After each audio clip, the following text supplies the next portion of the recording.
Ratna, seorang wanita sederhana lulusan SD, menikah dengan Dimas, seorang TNI muda yang ia cintai sepenuh hati.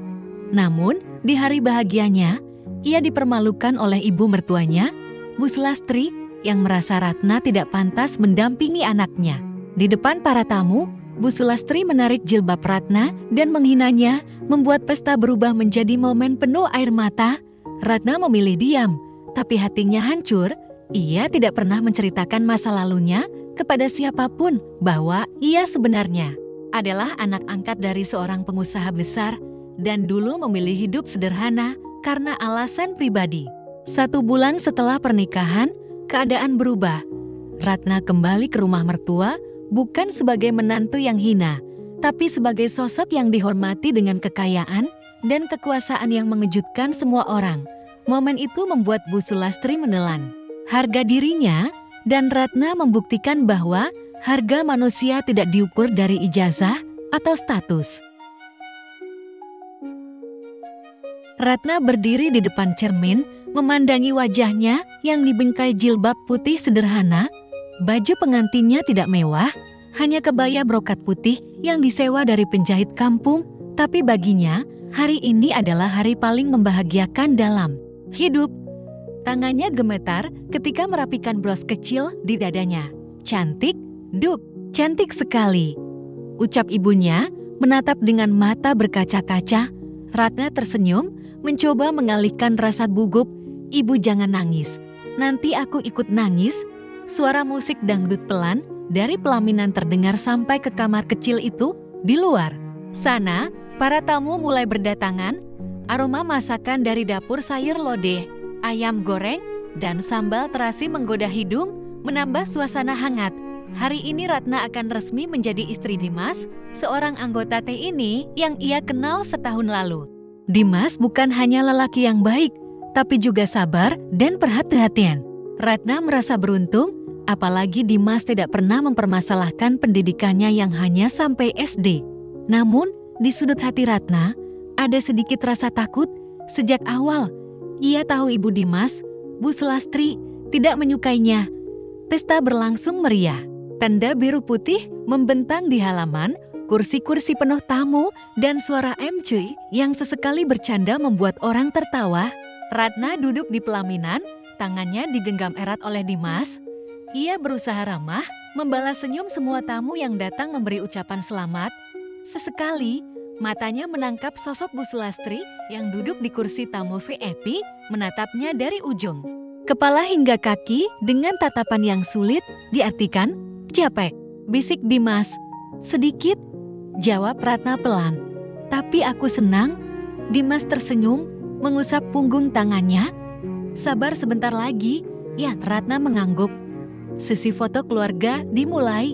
Satu persatu anggota keluarga naik ke pelaminan, berdiri di samping pengantin.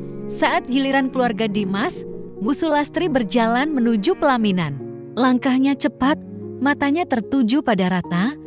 Tanpa peringatan, di hadapan tamu-tamu yang masih menunggu giliran berfoto, Bu Sulastri tiba-tiba meraih jilbab Ratna dan menariknya ke belakang.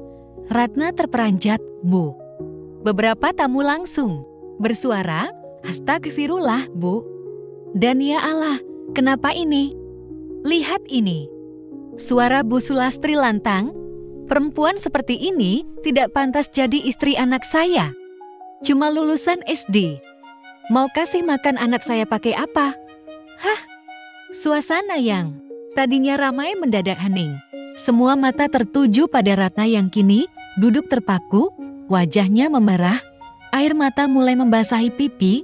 Dimas langsung berdiri, memegang lengan ibunya. "Ibu, cukup. Ini memalukan." "Memalukan memang. Kau itu anggota TNI, Dimas. Masa istrimu orang kampung yang gak punya pendidikan?" Suara Bu Sulastri pecah, penuh amarah. Ratna menunduk. Dunia seakan berhenti. Ia bisa merasakan tatapan kasihan, tatapan heran, bahkan tatapan meremehkan dari para tamu. Kakinya gemetar, tangannya dingin. "Ibu." Suara Dimas meninggi. "Kalau ibu mau marah, jangan di sini. Tolong hormati istri saya." Namun Bu Sulastri hanya mendengus lalu turun dari pelaminan dengan langkah cepat, meninggalkan suasana yang membeku. Setelah kejadian itu, sesi foto dilanjutkan dengan canggung. Ratna tersenyum kaku di setiap jepretan kamera, meskipun hatinya terasa hancur berkeping-keping. Ketika acara usai, Ratna kembali ke kamar, melepas jilbabnya dengan tangan bergetar. Ibunya masuk, langsung memeluknya erat. "Maaf, Dut. Ibu nggak nyangka akan begini." Suara ibunya parau. Ratna menggeleng pelan. "Nggak apa-apa, Bu. Mungkin aku memang nggak pantas." Air mata Ratna tumpah deras. Ia tidak tahu bagaimana caranya menghadapi hari-hari setelah ini. Pernikahan yang seharusnya menjadi awal bahagia kini terasa seperti awal dari luka yang dalam. Di luar, terdengar suara Dimas memohon maaf kepada beberapa tamu. Ratna menatap kosong ke cermin. Di balik wajahnya yang basah oleh air mata, ada bara kecil yang mulai tumbuh, bara yang suatu hari nanti mungkin akan membuatnya berdiri tegak, membuktikan bahwa ia jauh lebih berharga dari yang mereka sangka. Malam itu, suasana kamar pengantin terasa dingin meskipun lampu temara menyala dan wangi bunga melati menguar dari sudut ruangan. Ratna duduk di tepi ranjang, masih mengenakan kebaya putihnya. Riasannya sudah sedikit pudar karena air mata siang. Tadi, Dimas masuk setelah memastikan tamu-tamu terakhir pulang. Wajahnya terlihat lelah, bukan hanya karena acara seharian, tapi juga karena beban pikiran yang jelas menghantui. Ia menutup pintu pelan, lalu berjalan mendekat. "Sayang," panggilnya lirih. Ratna menoleh sebentar, lalu menunduk lagi. "Iya." Suaranya nyaris tak terdengar. Dimas duduk di sampingnya, menggenggam tangannya. "Aku minta maaf. Aku nggak nyangka ibu akan melakukan itu. Apalagi di depan semua orang." Ratna mencoba tersenyum, tapi senyumnya pecah di tengah jalan. "Sudahlah, Mas, mungkin ibu benar. Aku cuma lulusan SD. Aku nggak pantas, jangan ngomong gitu." Potong Dimas cepat, matanya menatap Ratna dengan serius. "Pendidikan itu bukan segalanya. Nah, aku nikah sama kamu bukan karena ijazah, tapi karena hati kamu." Ratna menarik napas panjang, menahan isak yang ingin keluar. "Tapi semua orang lihat, Mas. Semua orang tahu sekarang. Mereka pasti mikir aku perempuan gak berguna." Dimas menghela napas. Ia menarik Ratna ke dalam pelukannya. "Kalau mereka gak kenal kamu, biar saja mereka bicara. Yang penting, aku tahu siapa kamu." Ratna terdiam di pelukan Dimas. Kata-kata itu memang menenangkan, tapi rasa sakit yang ia rasakan belum berkurang sedikit pun. Malam pertama mereka tidak berjalan seperti yang diimpikan Ratna. Tidak ada kanda manis atau tawa ringan. Hanya ada dua orang yang sama-sama terluka, mencoba saling menguatkan. Setelah berganti baju tidur, Ratna berbaring menghadap dinding. Dimas mematikan lampu, lalu ikut berbaring di belakangnya. Tangannya terulur, memeluk Ratna dari belakang. "Maaf ya, sayang," bisik Dimas di telinganya. Ratna menutup mata. "Iya, Mas." Tapi di dalam hatinya, Ratna bertanya-tanya seberapa lama ia bisa bertahan di keluarga ini. Jika di hari pertama saja ia sudah dipermalukan, bagaimana dengan hari-hari berikutnya? Pagi harinya, Ratna bangun lebih dulu. Ia duduk di ranjang, memandangi cahaya matahari yang masuk dari celah gorden. Perasaannya masih berat. Dimas yang masih setengah sadar bertanya, "Mau sarapan bareng ibu?" Ratna menggeleng. "Nanti saja, aku belum lapar." Sebenarnya, ia takut bertemu Bu Sulastri lagi. Takut mendengar kata-kata yang akan semakin melukai hatinya. Namun, seperti yang ia duga, ketika ia akhirnya keluar kamar, Bu Sulastri duduk di meja makan dengan tatapan datar. "Pagi, Bu," sapa Ratna pelan. Bu Sulastri hanya menatap sekilas, lalu berkata, "Kalau mau jadi istri TNI, harus bisa bawa diri. Jangan bikin malu keluarga." Ratna menelan ludah, menahan perih di dadanya. Ia ingin menjawab, tapi memilih diam. Hari-hari setelahnya, suasana semakin berat. Dimas mulai sibuk dengan tugasnya dan Ratna lebih banyak menghabiskan waktu di rumah. Bersama Bu Sulastri, setiap gerak-geriknya seakan diawasi. Cara ia menyapu lantai, memasak, bahkan mencuci piring pun selalu ada yang salah di mata mertuanya. Nah, kalau nyapu itu dari ujung ke tengah, bukan sembarangan. Kamu nggak diajarin waktu kecil, tegur Bu Sulastri suatu pagi. Ratna hanya mengangguk. Iya, Bu. Dalam hati, ia mulai lelah. Lelah merasa tidak pernah cukup, lelah menahan kata-kata yang seharusnya bisa membela dirinya. Malam itu, saat Dimas pulang sebentar dari tugas, Ratna mencoba bercerita, "Mas, aku capek." Suaranya bergetar. Dimas menatapnya, khawatir. "Capek? Kenapa? Ada yang ibu bilang lagi?" Ratna mengangguk pelan. "Aku nggak tahu harus gimana. Aku nggak mau bikin kamu di posisi sulit, tapi aku juga nggak kuat kalau terus-terusan begini." Dimas menghela napas berat.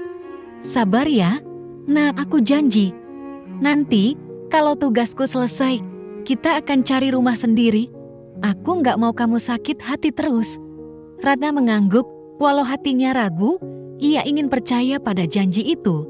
Tapi entah kenapa, ia merasa badai yang lebih besar masih menunggunya di depan. Di balik semua kesedihannya, ada rahasia yang belum ia ceritakan pada siapapun, bahkan pada Dimas. Rahasia yang suatu hari nanti akan mengubah segalanya. Seminggu setelah pernikahan, Dimas kembali bertugas keluar kota. Kepergiannya membuat Ratna harus tinggal sendirian bersama Bu Sulastri di rumah besar itu. Rumah 2 lantai dengan cat putih pucat ini sebenarnya nyaman, tapi bagi Ratna, setiap sudutnya terasa penuh tekanan. Pagi-pagi sekali, Ratna sudah bangun menyiapkan sarapan. Ia mencoba membuat sayur asam dan tempe goreng kesukaan Dimas, berharap bisa mengambil hati mertuanya. "Bu, sarapannya sudah siap," ujarnya sambil tersenyum. Bu Sulastri keluar dari kamar, duduk di meja makan, lalu menatap piringnya. "Tempe goreng?" "Iya, Bu, saya pikir ibu suka." Ratna mencoba ramah, "Kalau mau jadi istri Tri ini, harus tahu masakan bergizi. Suami kamu itu butuh tenaga. Masak cuma tempe sama sayur asam. Mana telurnya, dagingnya?"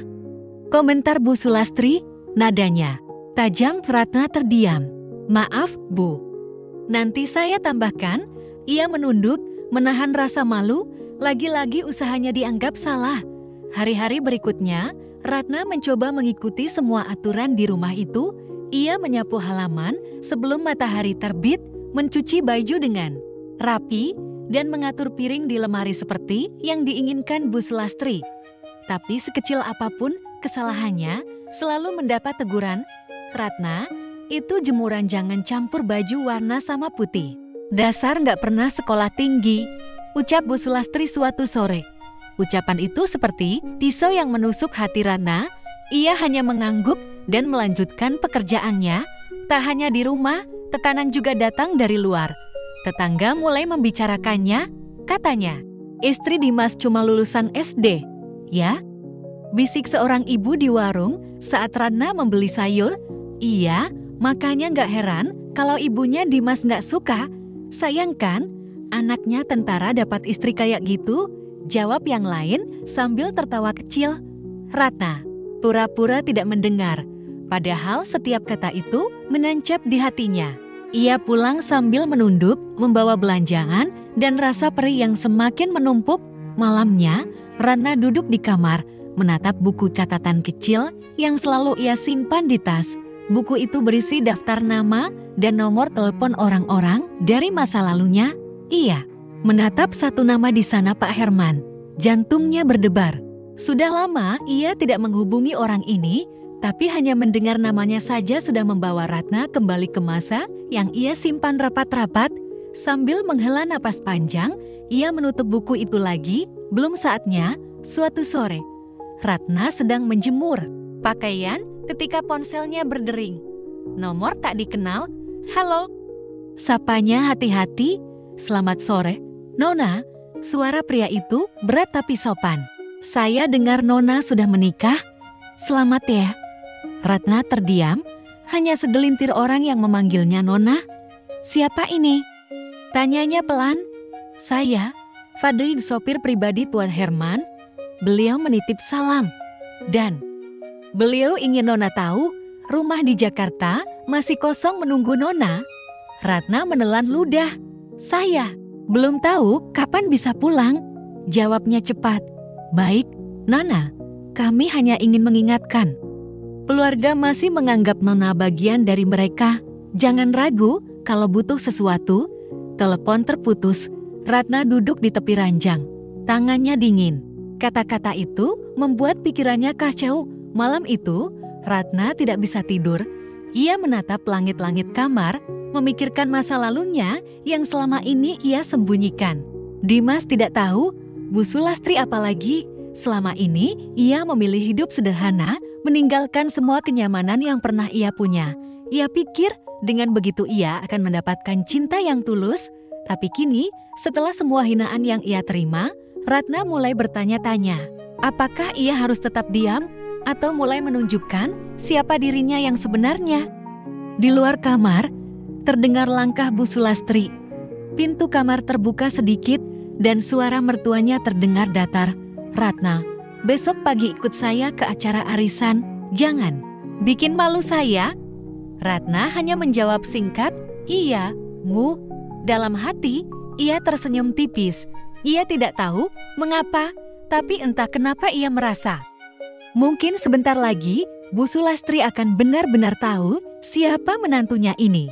Pagi itu, Ratna berdiri di depan lemari, memandangi baju-baju sederhana yang ia bawa dari rumah orang tuanya. Bu Sulastri sudah mengingatkannya semalam untuk ikut acara arisan di rumah salah satu kerabatnya. Ia memilih gamis polos warna biru muda dan jilbab putih sederhana. Saat keluar kamar, Bu Sulastri langsung memandangnya dari ujung kepala sampai kaki. Itu yang kamu pakai? Ke arisan orang penting nggak? Boleh kelihatan kayak pembantu, nggak ada baju bagus. Ratna menelan ludah. Saya nggak punya baju lain yang lebih bagus. Bu Sulastri menghela napas panjang, lalu menggerutu. Astaga, malu-maluin? Iya, sudah. Ayo, daripada telat. Acara arisan diadakan di rumah besar, bergaya modern, halaman luas, mobil-mobil mewah berjajar. Ratna berjalan di belakang Bu Sulastri, menunduk. Merasa kecil di tengah kerumunan ibu-ibu, bergaun mahal, dan perhiasan berkilau. Begitu masuk, beberapa orang langsung menghampiri Bu Sulastri. Wah, ini calon istri anak tentara yang kemarin nikah ya? Tanya salah satu ibu sambil melirik Ratna. Bukan calon, Bu. Sudah sah. Sayangnya, ya begitulah. Jawab Bu Sulastri sambil tersenyum tipis. Nada suaranya mengandung sindiran. Ratna pura-pura tidak mendengar, tapi dadanya terasa sesak. Acara berjalan, tapi Ratna hanya duduk diam di sudut ruangan, memegang gelas teh yang sudah dingin. Ia tidak mengerti topik obrolan para ibu-ibu itu yang membicarakan tas branded, liburan ke luar negeri, dan bisnis besar. Tiba-tiba, salah satu tamu menoleh padanya. Ratna, ya? Katanya cuma lulusan SD, benar? Ratna membeku, belum sempat menjawab. Bu Sulastri sudah memotong. Iya, benar. Makanya saya kaget Dimas bisa jatuh hati sama dia. Iya, kita nggak bisa pilih jodoh anak, kan? Kalau sudah cinta, mau gimana lagi? Seisi ruangan terdengar tawa kecil. Pipi Ratna panas. Ia menunduk, memandangi gelas di tangannya, berharap lantai di bawahnya terbuka dan menelannya saat itu juga. Setelah acara selesai, di perjalanan pulang, Ratna hanya diam. Mobil melaju pelan di jalan desa, suara mesin bercampur dengan suara radio yang diputar lirih. Kamu jangan baper, saya cuma ngomong apa adanya. Ucap Bu Sulastri tanpa menoleh. Ratna menggenggam. Ujung jilbabnya erat-erat. Bu, saya sudah berusaha hormat sama ibu, tapi kalau ibu terus merendahkan saya di depan orang, sampai kapan saya bisa tahan? Bu Sulastri meliriknya dengan tatapan sinis. Kalau nggak tahan, ya pulang saja ke rumah orang tuamu. Anak saya nggak kekurangan perempuan yang mau sama dia. Kata-kata itu seperti palu godam yang menghantam hati Ratna. Ia menoleh keluar jendela, menahan air mata. Malam itu, Ratna duduk di teras sendirian. Angin malam menerpa wajahnya, membawa bau tanah basah. Dari kebun belakang, pikirannya melayang ke masa lalu. Dulu, ia pernah duduk di teras seperti ini, tapi di rumah yang jauh lebih besar, dengan halaman yang dipenuhi lampu taman dan suara air mancur. Ia ingat tawa hangat Papa Herman, lelaki yang mengangkatnya sebagai anak dan membesarkannya layaknya darah daging sendiri. Ia ingat kalimat yang selalu diucapkan Papa Herman, "Nah, jangan pernah biarkan orang meremehkan kamu." Tapi kalau bisa, balas dengan cara yang anggun. Ratna menarik napas panjang. Ia merasa sudah terlalu lama diam. Ponselnya berdering. Nomor yang sama seperti beberapa hari lalu. Ia ragu sejenak, lalu menjawab, "Halo, Nona." Suara Fadli terdengar. "Lagi Tuan Herman menunggu kabar dari Nona. Kalau Nona mau, kami bisa jemput kapan saja." Ratna memejamkan mata, hatinya berdebar. "Besok." "Jemput saya besok." Pagi berikutnya, Ratna bangun lebih awal. Ia menyiapkan sarapan untuk Bu Sulastri seperti biasa, tapi tidak berkata banyak. "Pergi kemana hari ini?" tanya Bu Sulastri curiga. "Mau ketemu teman lama?"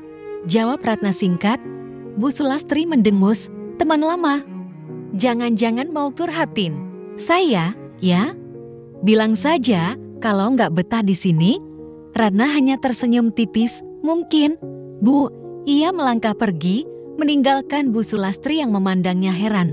Dalam hati, Ratna tahu langkahnya hari ini akan menjadi awal dari sesuatu yang akan mengubah segalanya. Mobil hitam mengilap itu berhenti di ujung jalan desa, agak jauh dari rumah Bu Sulastri. Ratna sudah berdiri di sana, menunggu dengan tas kecil di tangannya.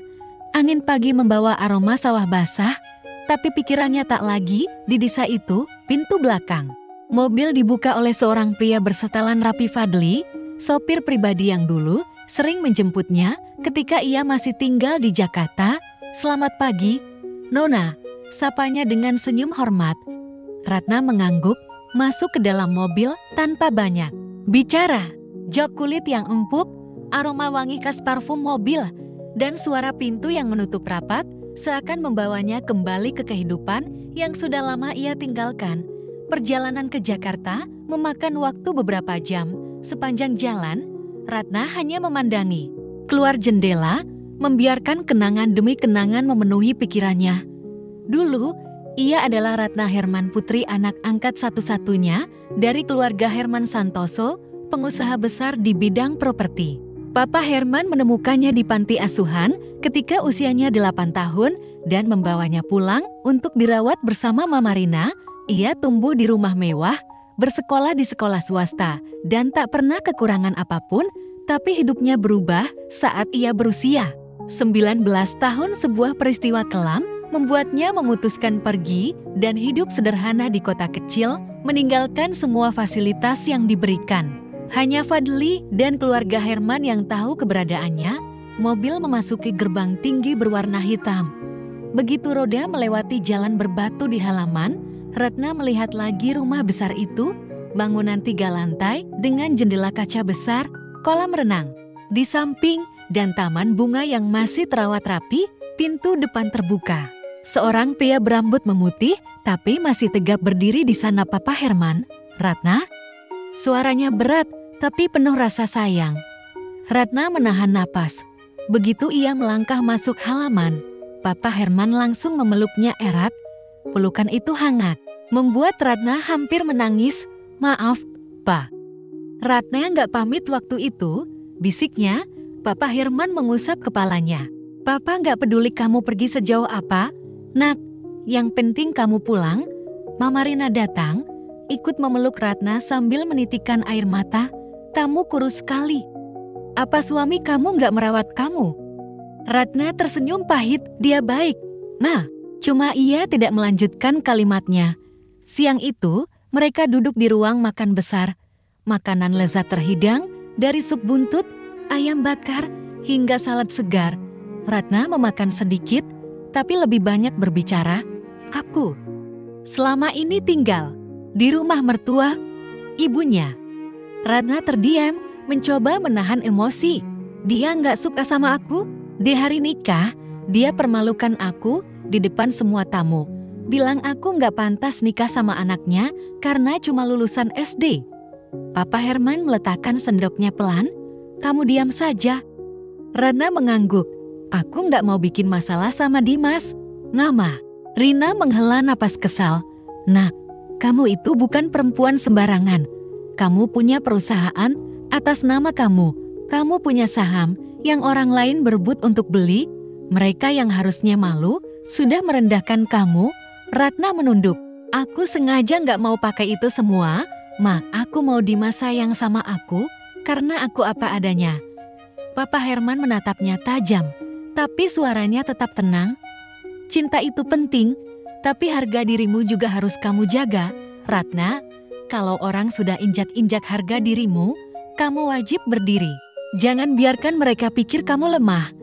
Ratna terdiam lama. Kata-kata itu seperti mengetuk hatinya yang sudah lama ia kunci. Sore harinya, Ratna berjalan ke balkon kamar lamanya. Dari sana, ia melihat matahari mulai turun di balik gedung-gedung. Tinggi Fadli masuk membawa sebuah kotak hitam. Tuan Herman minta saya serahkan ini pada Nona. Ratna membukanya. Di dalamnya ada kunci mobil, sebuah kartu hitam unlimited, dan map berisi dokumen kepemilikan rumah mewah di kawasan Alit. Kalau Nona sudah siap, kata Fadli, kami akan mengatur semuanya untuk kunjungan ke rumah mertua. Ratna menatap. Barang-barang itu lama. Tangannya sedikit gemetar. Entah bagaimana, untuk pertama kalinya sejak menikah, ia merasakan sesuatu yang mirip dengan percaya diri. Bukan karena harta yang ia miliki, tapi karena ia sadar. Ia tidak sendirian. Mungkin ini waktunya membuat Bu Sulastri tahu siapa sebenarnya Ratna yang sudah ia hina. Malam itu, Ratna duduk di ruang kerja Papa Herman.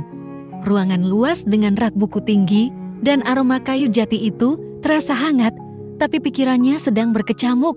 Papa Herman duduk di kursi kerjanya, menatap Ratna sambil menaupkan jemari. Jadi, kamu mau kembali ke rumah mertua? Ratna mengangguk pelan. Aku mau, Pak, tapi kali ini. Bukan sebagai Ratna yang mereka hina. Papa Herman tersenyum samar. Bagus, tapi ingat, kita balas bukan untuk menyakiti, tapi untuk memberi pelajaran. Mama Rina yang duduk di sofa ikut menimpali. Biar mereka tahu, Nak, jangan menilai orang hanya dari penampilan atau ijazah. Ratna menatap keduanya.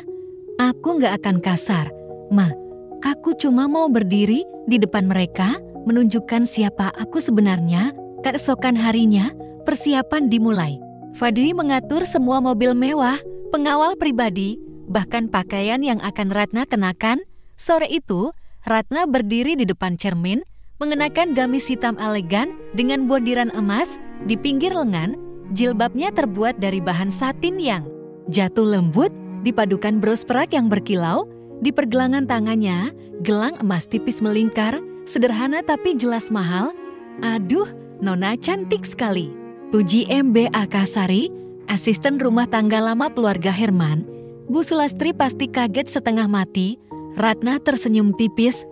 Itu memang rencananya. Bakul mobil hitam panjang itu melaju meninggalkan rumah keluarga Herman. 2 mobil SUV hitam mengikuti di belakang, masing-masing berisi bodyguard bersetelan rapi. Sepanjang perjalanan, Ratna hanya diam, memandangi jalanan. Jantungnya berdegup cepat, bukan karena takut, tapi karena membayangkan ekspresi wajah Bu Sulastri nanti. Rumah Bu Sulastri tampak sepi sore itu. Mobil berhenti tepat di depan gerbang, membuat beberapa tetangga yang sedang duduk di warung sebelah langsung menoleh. Mereka berbisik-bisik, heran melihat konvoi kendaraan mewah berhenti di depan rumah sederhana itu. Pintu mobil dibuka oleh salah satu bodyguard. Ratna turun perlahan, langkahnya mantap. Suara hak sepatunya terdengar jelas di jalanan paving. Senyum tipis menghiasi bibirnya. Ratna. Salah satu tetangga berbisik, nyaris tidak percaya. Kok berubah banget? Ratna hanya memberi senyum singkat sebelum berjalan masuk ke halaman. Bu Sulastri keluar dari rumah dengan wajah heran. Kamu dari mana saja? Sudah seminggu lebih nggak pulang. Ratna berdiri tegak di hadapannya. Saya dari rumah orang tua saya, Bumbu. Sulastri mendengus. Orang tua kamu? Di kampung mana?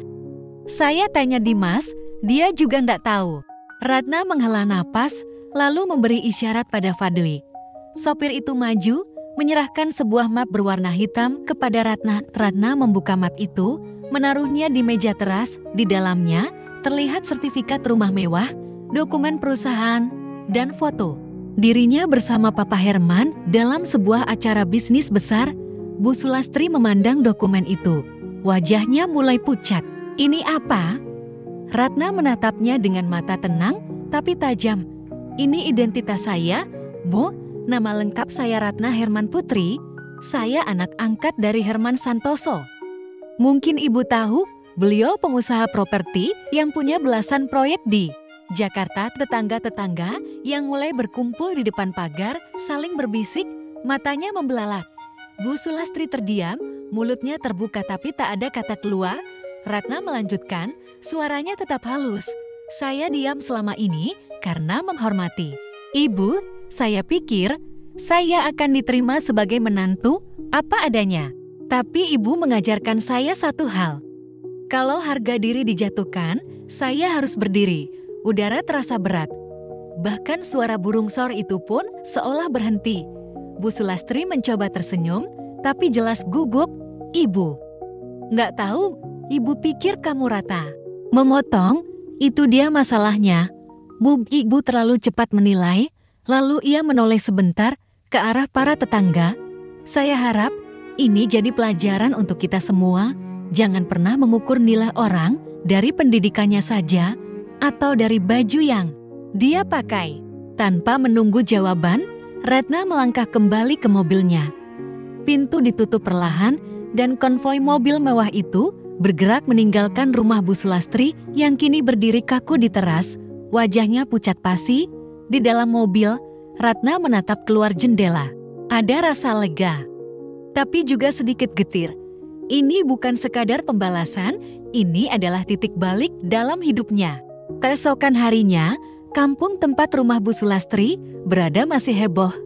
Ngobrolan di warung kopi, ibu-ibu di teras rumah, sampai anak-anak yang bermain di gang, semuanya membicarakan hal yang sama, penampilan Ratna kemarin sore. Gila, itu beneran Ratna, kan? Bisik seorang bapak di warung. Iya. Dulu waktu nikahan aja bajunya biasa, sekarang kayak nyonya besar. Sahut yang lain, aku aja sampai gemetar lihat mobilnya lewat. Tambah seorang ibu, Bu Sulastri tidak keluar rumah. Sejak pagi, ia mengurung diri di kamar, tak sanggup menghadapi tatapan orang-orang. Setiap kali mendengar bisik-bisik di luar pagar, dadanya terasa sesak. Dimas, yang sedang bertugas di markas TNI kota sebelah, menerima telepon dari tetangganya, Mas Dimas. Istrinya datang kemarin. Wah, cantik sekali, naik mobil mewah.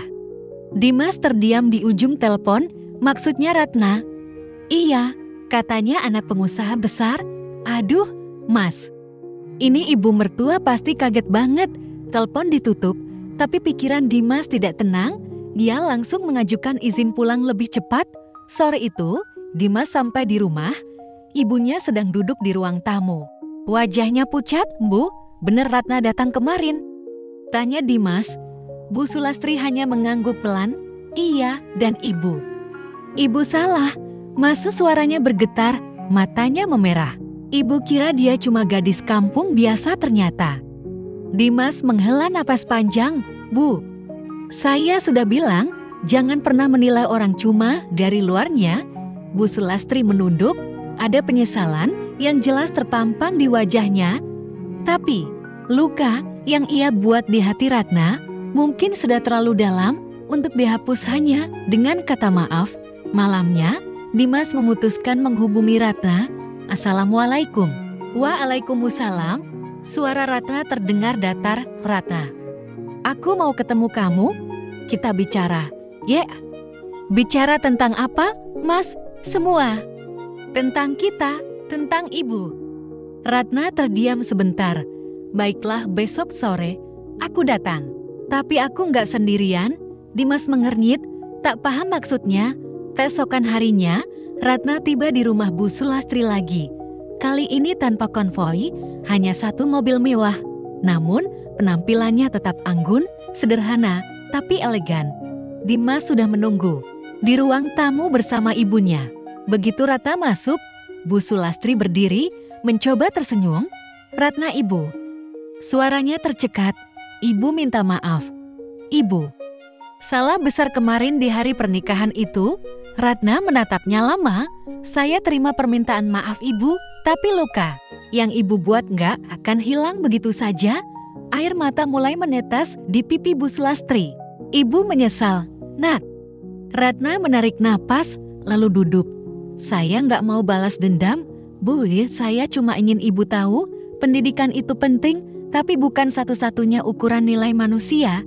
Dan saya ingin Ibu menghargai setiap orang, apapun latar belakangnya." Dimas menatap Ratna dengan mata berkaca-kaca. "Aku juga minta maaf, Ratna, aku seharusnya melindungimu waktu itu." Ratna menoleh ke arahnya. "Kamu suami, Mas seharusnya berdiri di sisiku, bukan diam." Suasana di ruang tamu itu begitu hening. Hanya terdengar isak pelan dari Bu Sulastri. Percakapan sore itu menjadi titik balik bagi keluarga mereka.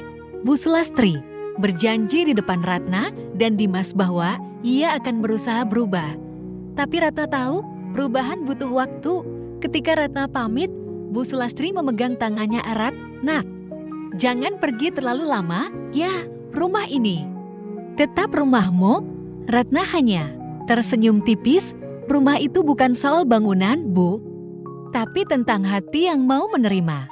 Ia lalu melangkah keluar, diiringi tatapan Dimas yang penuh rasa bersalah dan harapan baru. Di luar, angin sore berhembus lembut. Ratna merasa lebih ringan. Ia tak hanya membalas perlakuan buruk itu, tapi juga menanamkan pelajaran yang mungkin akan mengubah cara pikir keluarga ini selamanya. Sebulan setelah pertemuan itu, suasana rumah Bu Sulastri mulai berubah. Tak ada lagi suara bisik-bisik meremehkan ketika Ratna datang. Tak ada tatapan sinis yang menusuk hati.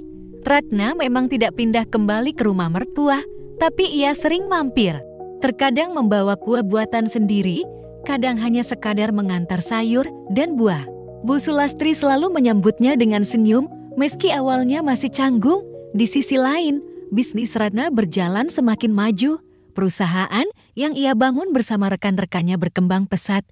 Kini, ia tak hanya memiliki butik busana muslim, tapi juga merambah ke bisnis properti dan kuliner. Namun, yang membuat Ratna bahagia bukanlah jumlah uang di rekeningnya, melainkan perasaan bahwa ia bisa memberi manfaat bagi orang lain. Ia mempekerjakan banyak ibu rumah tangga di desanya, membayar mereka dengan layak, dan memberikan pelatihan gratis. Kalau aku dulu diremehkan karena cuma lulusan SD, aku nggak mau ada orang lain yang ngalamin hal yang sama, ucap Ratna pada salah satu pegawainya. Suatu sore, Dimas datang ke butik Ratna. "Aku habis pulang dinas," katanya sambil tersenyum canggung. Ratna hanya mengangguk. "Mau pesan baju?" tanyanya santai. Dimas tertawa kecil. "Enggak, aku mau pesan hati." Ratna mengerutkan kening. "Hati siapa?" "Hati kamu," jawab Dimas, menatapnya lekat. Ada hening sejenak.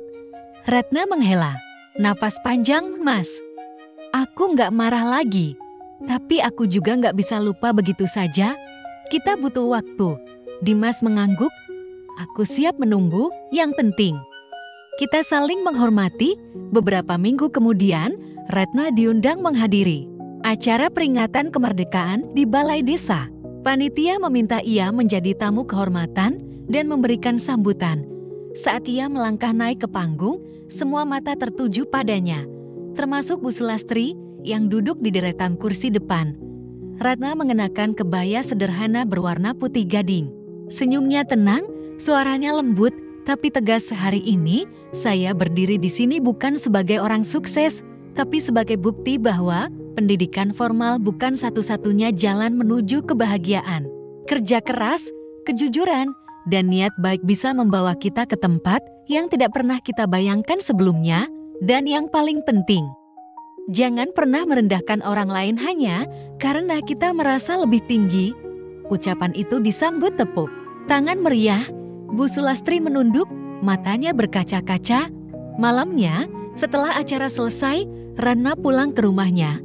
Ia duduk di teras, menyeruput teh hangat sambil memandangi bintang-bintang.